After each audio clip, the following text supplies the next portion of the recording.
अरे ऐसे backward classes के तमाम लोगों को दिल्ली के ब्राह्मणों ने मुख्यमंत्री बनाया, वो मुख्यमंत्री को काम नहीं करने देते। पवार साहब को पूछ लो महाराष्ट्र में, पवार साहब तो बहुत बड़े नेता रहे हैं, उनको पूछ लो। बहुत बड़े बड़े नेताओं को राज्य का मुख्यमंत्री बनाया ब्राह्मणों ने, किसी को अपने हिसाब से काम नहीं करने दिया गया। इसी तरह से अगर आप बीजेपी के तरफ से चुनाव जीतकर, कांग्रेस की तरफ से चुनाव जीतकर आज 75 साल हो गए, शेड्यूल कास्ट और शेड्यूल ट्राइब के 22.5% मेंबर पार्लियामेंट और 22.5% शेड्यूल कास्ट शेड्यूल ट्राइब के लोग रिजर्व सीट पर चुनकर जाते। ये सारे लोग रिजर्व सीट पर चुनकर जाते हैं। राउंड टेबल कॉन्फ्रेंस में बाबा साहब आंबेडकर ने सेपरेट इलेक्टेड का अधिकार अंग्रेजों को मांगा था, अंग्रेजों ने यह अधिकार बहाल भी किया था, मगर सेपरेट इलेक्टेड में शेड्यूल कास्ट के लोग, शेड्यूल ट्राइब के लोग अपने वोटों के आधार पर चुनकर जाते। तो पार्लियामेंट में नेहरू को और सरदार पटेल को गांधी जी ने कहा, अरे ये जो सेपरेट इलेक्टेड से चुनकर जाने वाले शेड्यूल कास्ट शेड्यूल ट्राइब के लोग नेहरू की नहीं सुनेंगे, पटेल की नहीं सुनेंगे, तो संसद में तुम्हारी सरकार चलने नहीं देंगे। इसलिए हमारे लोगों पर, शेड्यूल कास्ट और शेड्यूल ट्राइब के लोगों पर ज्वाइंट इलेक्टेड थोपा गया है। आज तक आदिवासी लोगों को ज्वाइंट इलेक्टेड क्या है, ये पढ़े लिखे लोगों को पता नहीं, बाकी लोगों को छोड़ो। जो बहुत सारे एमएलए एमपी चुनकर जाते हैं आदिवासियों के रिजर्व सीट पर, वो ज्वाइंट इलेक्टेड है। बाबा साहब आंबेडकर ने सेपरेट इलेक्टेड मांगा था। सेपरेट इलेक्टेड क्या था? शेड्यूल कास्ट के ही वोट होंगे, शेड्यूल कास्ट के ही कैंडिडेट होंगे, शेड्यूल ट्राइब के ही वोट होंगे, शेड्यूल ट्राइब के ही कैंडिडेट होंगे। और शेड्यूल ट्राइब और शेड्यूल कास्ट के लोगों को अपने अपने चुनाव क्षेत्र में अपने अपने रिप्रेजेंटेटिव चुनने का अधिकार होगा। जो सबसे ज्यादा लड़ाकू एससी एसटी का आदमी होता वो चुनकर जाते उस व्यवस्था में। इसके विरोध में गांधी जी ने आमरण अनशन किया, आमरण अनशन किया है। किसी आदिवासी को पता है, किसी पढ़े लिखे आदिवासी को पता है कि ये जो separate elected schedule caste schedule tribe को होता, 131 मेंबर पार्लियामेंट होते, और 131 मेंबर पार्लियामेंट होते तो नेहरू की सरकार को कभी बहुमत नहीं मिलता, इंदिरा की सरकार को कभी बहुमत नहीं मिलता, और शेड्यूल कास्ट और शेड्यूल ट्राइब के सपोर्ट के बगैर कभी वो सरकार नहीं बना पाते। न नेहरू बना पाते, न इंदिरा, न राजीव गांधी बना पाते, न अटल बिहारी वाजपेयी बना पाते, कोई सरकार बहुमत की नहीं बना पाते। और बहुमत का आंकड़ा 131 एससी एसटी का बन जाता, सेपरेट इलेक्टेड में बन जाता। तो इनके सपोर्ट के बगैर सेंटर में कोई सरकार ही नहीं बनती। तो इसका मतलब है 1952 में प्रथम जो केंद्र की सरकार आजादी के बाद बनी, वो शेड्यूल कास्ट और शेड्यूल ट्राइब के समर्थन से बनती। तो हमारा भी राज आ गया होता। 1952 में ही हमारा भी राज आ गया होता। तो बैकवर्ड क्लासेस के लोगों को कहना चाहता हूं कि अगर एससी एसटी के लोग सेपरेट इलेक्टेड में चुनकर जाते तो उनका भी राज आता। तो ओबीसी के लोगों को 92 में गिनती की जा रही, ओबीसी के लोगों की गिनती की गई या गिनती करने की बातें चल रही है, और फिर भी एक ओबीसी का प्रधानमंत्री मोदी होने के बावजूद भी गिनती नहीं कर रहा है। नरेंद्र मोदी ओबीसी का ही आदमी है, देश का प्रधानमंत्री है, गिनती करने का उसी के पास पावर है, मगर गिनती नहीं कर रहा है क्योंकि ये नरेंद्र मोदी को आरएसएस और भाजपा के ब्राह्मणों ने नॉमिनेट किया।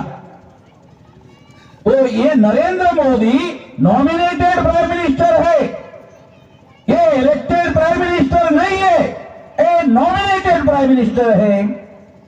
तो हमारे लोगों को नॉमिनेटेड और इलेक्टेड भी समझ में आता कि नहीं है? कितने लोगों को समझ में आता नॉमिनेटेड किसको बोलते हैं, इलेक्टेड किसको बोलते हैं? तो इसका मतलब है ये गवर्निंग जो सिस्टम है भारत का, यही हमारे पढ़े लिखे लोगों को समझ में नहीं आता। तो अनपढ़ लोगों को कहां से आएगा? उनको तो यही लगता है कि शेड्यूल कास्ट के चुनाव क्षेत्र में हमारा आदमी खड़ा है, शेड्यूल कास्ट वो कांग्रेस के तरफ से है कि बीजेपी के तरफ से है, वो तो उनको समझ में नहीं आता। और कांग्रेस ब्राह्मणों की पार्टी, बीजेपी ब्राह्मणों की पार्टी, वो हमारे में से किसी ऐसे आदमी को पिकअप करती है, चॉइस करती है, नॉमिनेट कर देती है, जिसको पार्लियामेंट में बोलना भी नहीं आता, जिसको पार्लियामेंट में बोलने के लिए अगर खड़ा किया जाए उसको बोलना भी नहीं आता, उसको टिकट दे देते। आप लोगों को सुनकर हैरानी होगी कि जवाहरलाल नेहरू के समय में एक ऐसी घटना है कि उनके घर में एक शेड्यूल कास्ट का आदमी खाना पकाता था, नेहरू जी ने उसको टिकट दे दिया। अब शेड्यूल कास्ट का आदमी जवाहरलाल नेहरू का खाना पकाता था, अगर वो चुनकर गया तो पार्लियामेंट में कौन से विषय पर बोलेगा? कितना नमक डालना चाहिए, सब्जी में टेस्टी कैसे बनाना चाहिए, मसाला कितना डालना चाहिए, ठंडा मसाला कितना डालना चाहिए, गरम मसाला कितना रखना चाहिए, मसाला डालना चाहिए कि नहीं डालना चाहिए, ये पार्लियामेंट में बोलने का विषय है। तो जवाहरलाल नेहरू ने अपने खानसामे को टिकट देकर चुनाव कराया। नॉमिनेटेड कैंडिडेट समझा रहा हूं आप लोगों को, इसको क्या समझ में आता हमारे लोगों को? नॉमिनेटेड रिप्रेजेंटेशन, ये ब्राह्मणों के द्वारा नॉमिनेट किए हुए आदमी को अगर वो एमएलए बनाते, एमपी बनाते, जिनको कुछ भी आता नहीं है, ऐसे लोगों को टिकट देकर 131 मेंबर पार्लियामेंट और 1000 से ज्यादा एमएलए एमपी बनाते, नॉमिनेटेड। और ओबीसी के सपोर्ट से, ब्राह्मण क्षत्रिय वैश्य की सपोर्ट से उनको चुनकर लाते। जब वो चुनकर आता है तो पार्लियामेंट में ओबीसी के जाति आधार गिनती का विरोध करता है। ये किसी को समझ में नहीं आता।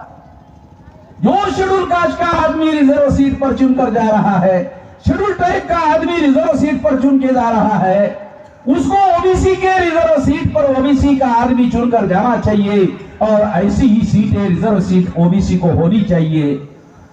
इसका विरोध करने का क्या कारण है? कोई कारण नहीं होना चाहिए। जब उसको रिजर्वेशन मिल रहा है तो दूसरे के रिजर्वेशन का विरोध करने की क्या वजह है? कोई वजह नहीं है, फिर भी विरोध करता है। क्यों करता है? कांग्रेस उसको कहती है विरोध करना, बीजेपी उसको कहती है शेड्यूल कास्ट शेड्यूल ट्राइब को विरोध करना है, तो उसका ओपिनियन थोड़ी है। अब वो पार्लियामेंट में विरोध क्यों करता है? क्योंकि अगले चुनाव में उसको कांग्रेस से और बीजेपी से टिकट चाहिए। अगर मान लो कांग्रेस ने उसको टिकट नहीं दिया तो चुनाव के पहले ही चुनाव हार जाता है। चुनाव 2 बार होता है, एक बार पार्टी टिकट दे दे और दूसरी बार जनता उसको वोट दे दे। अगर पार्टी ने ही टिकट नहीं दिया तो फिर तो वही सब उसका समाप्त हो गया मामला। अगर टिकट दिया तो वोट्स का मामला खड़ा होगा। इसलिए साथियों, ये जो गवर्निंग सिस्टम है देश का बनाया गया, संख्या हमारी है, मगर इलेक्शन का जो सिस्टम डेवलप किया गया है उसमें बहुसंख्यक समाज के लोग चुनकर ना जाए, इसकी भी व्यवस्था कर दी गई। इसलिए इस देश के संविधान में इक्वलिटी बिफोर लॉ, कानून के सामने सभी समान है, ये घोषित करने के बाद भी राज ब्राह्मणों का होने की वजह से इक्वलिटी बिफोर लॉ संविधान का भारत में लागू नहीं है। और इस वजह से हमारे लोगों की समस्याओं का समाधान हो नहीं रहा है। तो हमको क्या करना होगा? हमारी पार्टी होनी चाहिए और हमें संकल्प करना चाहिए। क्या संकल्प करना चाहिए? कि हम लोग अपनी पार्टी खड़ा करेंगे, अपना संगठन खड़ा करेंगे, अपना उद्देश्य रखेंगे, अपनी विचारधारा रखेंगे और ब्राह्मणों के किसी पार्टी के द्वारा schedule caste, schedule tribe, OBC, minority का कैंडिडेट अगर खड़ा कर दिया जाए तो उसको संकल्प करना चाहिए कि उसको किसी भी स्थिति में वोट नहीं डालेंगे।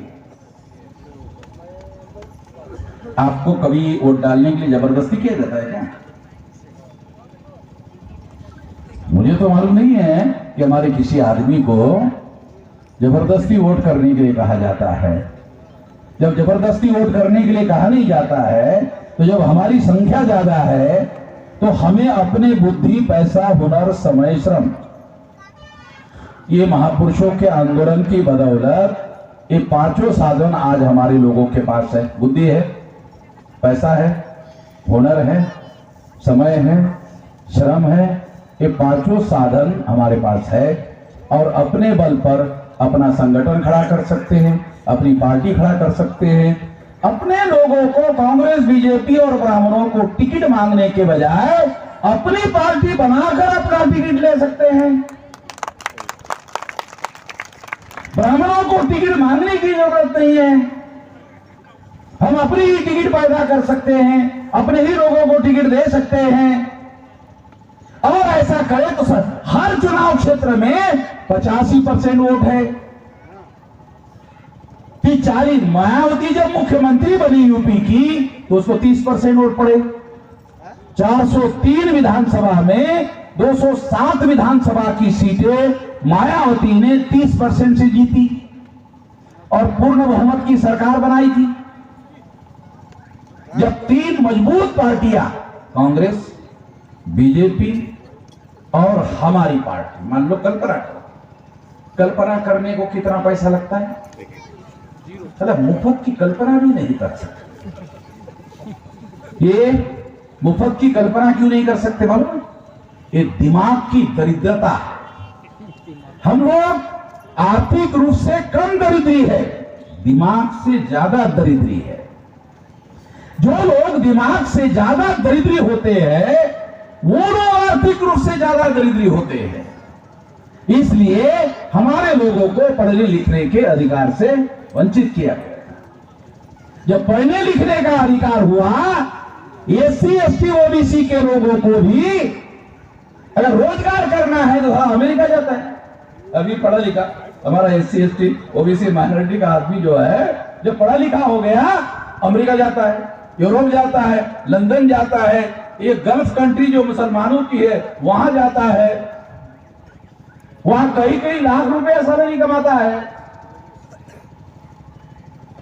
10-15 साल नौकरी करता है, करोड़पति हो जाता है और करोड़पति होने के बाद फिर भारत आ जाता है। तो वो दिमाग की वजह से हमारे लोगों को दिमाग से दरिद्री रखा गया। दिमाग के दरिद्री रखने की वजह से बहुत बड़ी समस्या है और इस वजह से साथियों हम लोगों को हमारे महापुरुषों के द्वारा सबसे ज्यादा शुरू से पढ़ाई लिखाई पर ज्यादा जोर दिया गया और इसी वजह से बाबा साहब अम्बेडकर विदेश में जाकर पढ़ाई कर सके और बाबा साहब अम्बेडकर के समय में उनके मुकाबले का, उनके बराबरी का कोई दिमाग रखने वाला आदमी नहीं था, तो उनको संविधान लिखने की जिम्मेदारी दी गई थी। और जब उनको जिम्मेदारी दी गई थी तो संविधान सभा में उनके चुने हुए कैंडिडेट कितने थे?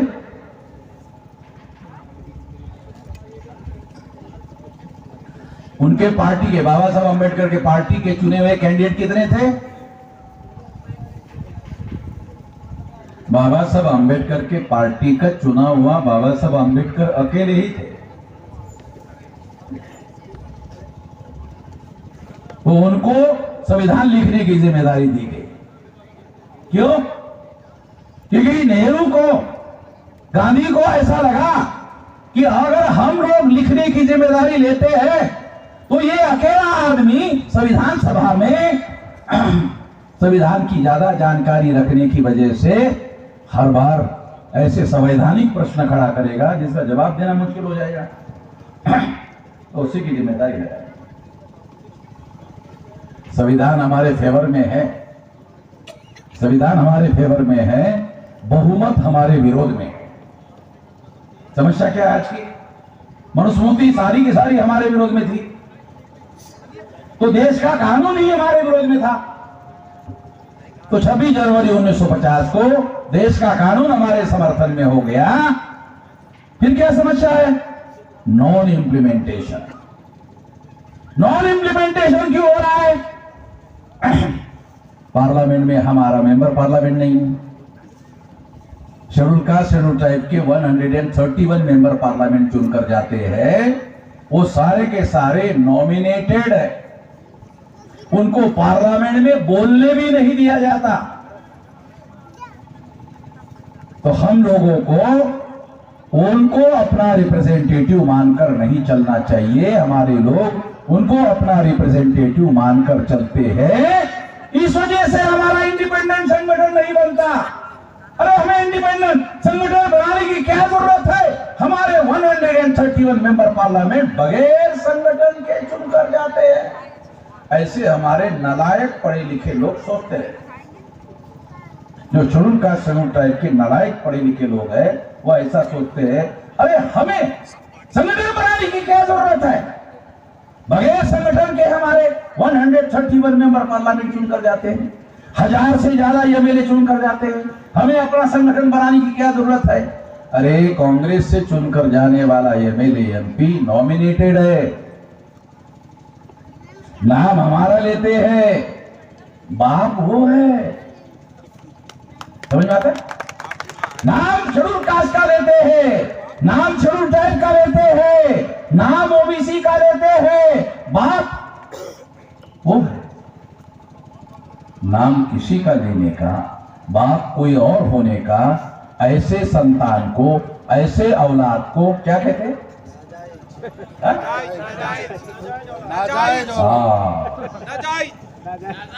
हरामी की औलाद। तो ऐसे जो ये जो सिस्टम बनाया गया है मेंबर पार्लियामेंट और एमएलए चुनने का, ये हरामी की औलाद चुनकर भेजने का सिस्टम है। भारत में मैं ये बात अकेला ही बोलता हूं और 22-25 साल से बोल रहा हूं, किसी एमएलए एमपी ने आज तक एफआईआर नहीं किया। शेड्यूल कास्ट शेड्यूल ट्राइब के किसी ऐसे, क्योंकि ये बाबा साहब ने लिख कर रखा है। ये बाबा साहब अम्बेडकर की किताब का नाम है what Gandhi and Congress have done to untouchable. ये किताब पढ़। ये लोग हमारे ट्रू रिप्रेजेंटेटिव नहीं है। लोकतंत्र में सबसे बड़ी ताकत क्या है? Real representation.